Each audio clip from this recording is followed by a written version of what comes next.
All right, save my father, save the world. Whole team ready, tell them we on deck. Scared, Artemis? I prefer scared to dead. Well, you know, if you've been missing your fix on Harry Potter or perhaps Percy Jackson, maybe the Lord of the Rings movies, The Hobbit, that kind of thing, you know, the latest entry trying to get your attention is called Artemis Fowl. And it, like its predecessors that I just mentioned, comes from a long series of books that started in 2001 with Artemis Fowl. They come from the author Ewan Culper, an Irish author of children's books here, and he actually produced 8 of these things, 8 chapters in the adventures of Artemis Fowl. Now, Artemis is a 12-year-old kid. He is an absolute genius, no question about that, and comes from a long line of criminal masterminds. But his father, the criminal mastermind par excellence, Artemis Fowl Sr., has been kidnapped and is in grave danger right now. Authorities launched a worldwide manhunt for the famous collector. He is suspected to have been behind some of the biggest robberies ever.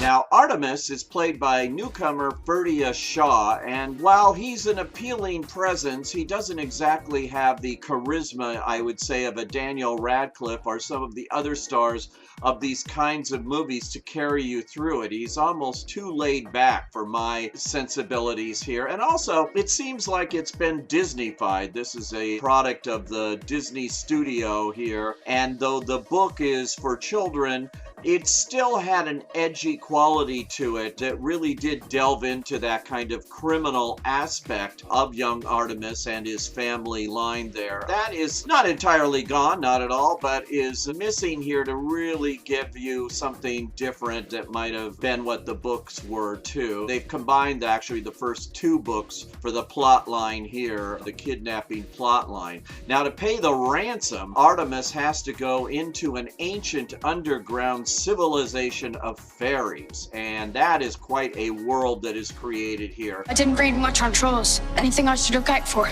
The teeth. They eat people. Good to know.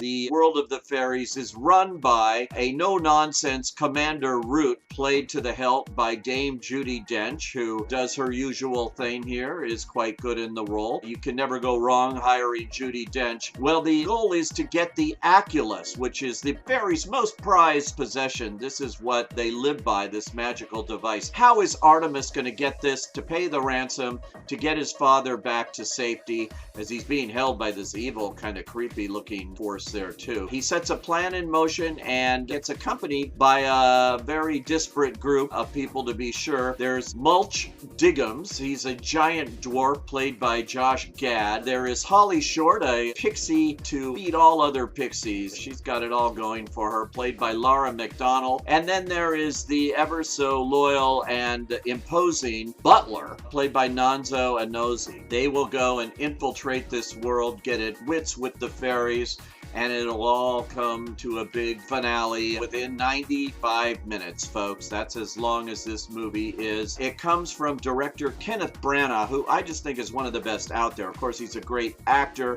Started off with Oscar nominations for acting and for directing Henry V, did other Shakespearean works like Much Ado About Nothing, Hamlet, and of course Murder on the Orient Express. He did a great job with that and has worked with Disney Studios many times before. He directed Thor, did a great job with that, and I think he did the best of the Disney live-action reboots of their classic animated films with Cinderella. So I was looking forward to this because Ken Branagh's behind it, but this is very, very minor Ken Branagh. He's going through the numbers here, going through the motions in putting this movie together. It's loaded with special effects and CGI all over the map. It's just far too busy for me. Kids will probably like it. They've been used to this kind of filmmaking for a long time now, but the real joy of a movie is missing here from Artemis Fowl. It just doesn't work on any level that I could get into. If you're over 10 years old or 12 years old, obviously the target audience audience. They'll probably be satisfied from this, but it's far less than even the Harry Potter series are.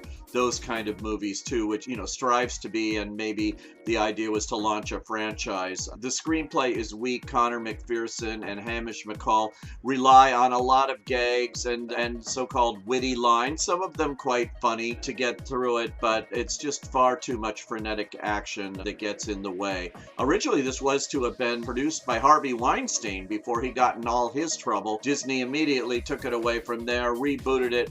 They had planned this for the big screen. It was supposed to be all over the place, but because of the pandemic, those plans changed, and they decided they could give their new streaming service Disney Plus a boost with a big theatrical title here, and that's how you're going to find Artemis Fowl on Disney Plus, and it's perfect for that service. Nevertheless, for younger kids, it's totally harmless. I say for them, watch. For everybody else, just try to put up with it.